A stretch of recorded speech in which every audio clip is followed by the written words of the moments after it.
జగన్ విమర్శలకు మంత్రి పయ్యావుల కేశవ్ కౌంటర్ ఇచ్చారు. ఏపీ రెవెన్యూపై జగన్ చెప్పేవన్నీ అబద్ధాలే అన్నారు.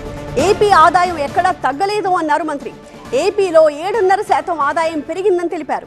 రెవెన్యూ లోటు అనేది రాష్ట్ర ఏర్పాటు నుంచే ఉంది అన్నారు.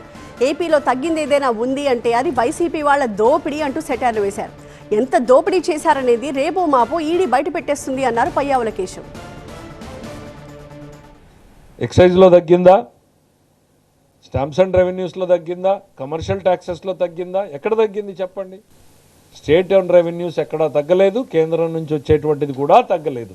ఇవన్నీ కూడా పెరిగాయి. గత ప్రభుత్వం కంటే ఒక విధానంలో చూస్తే 4% పెరిగాయి, ఇంకా ఓవరాల్గా చూస్తే 7.5% పెరిగింది.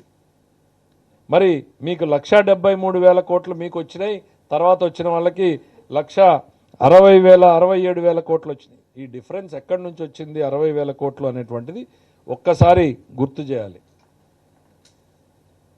15th ఫైనాన్స్ కమిషన్ సంవత్సరానికి 6,000 కోట్ల రూపాయలు అప్రాక్సిమేట్లీ అనుకుంటే 5 ఏళ్లకు కానీ 30,000 కోట్ల రూపాయలు ఇస్తే మీరేం చేశారు?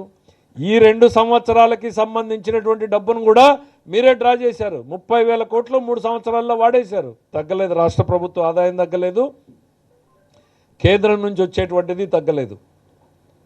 తగ్గింది ఏదైనా ఉంది అని అంటే మీ దోపిడీలో గతంలో ఎంత తగ్గింది అనేటువంటిది రేపు మర్నాడు ఈడీ బయటకు తీస్తుంది. అప్పుడు తెలుస్తుంది రాష్ట్ర ప్రభుత్వ ఖజానా ఎక్కడికి మళ్ళింది అనేటువంటిది.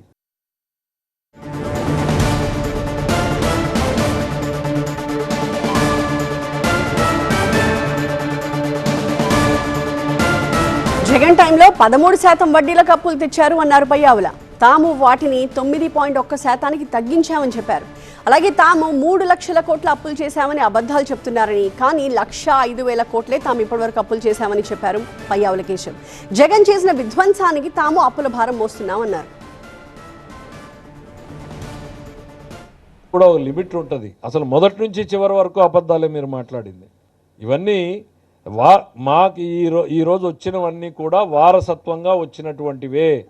మీ వలన, మీ ఆర్థిక విధ్వంస పాలన వలన మాకు వచ్చినటువంటివే. సరిదిద్దేటువంటి ప్రయత్నం చేస్తున్నాం. నేను చెప్పాను కదా సభలో, ఇది ఒక 2 ఏళ్లలోనో 3 ఏళ్లలోనో 5 ఏళ్లలో కాదు, ఈ పాపం 10 ఏళ్ళు ఈ రాష్ట్రాన్ని వెంటాడుతుంది అని ఆన్ రికార్డ్ హౌస్లో చెప్పాను. నేను అదే చెప్తా ఉన్నా. మీరు చేసిన పాపాల ఫలితం 10 ఏళ్ళు. ఏంటి మీరు చేసింది? 12.5%, 13%కి మీరు వడ్డీలకు తెచ్చారు. మేము ఇవాళ రీనెగోషియేట్ చేసి 9.1%కి దించుతున్నాం. ఇప్పటికి దించాం, ఇంకా కూడా దించుతా ఉన్నాం.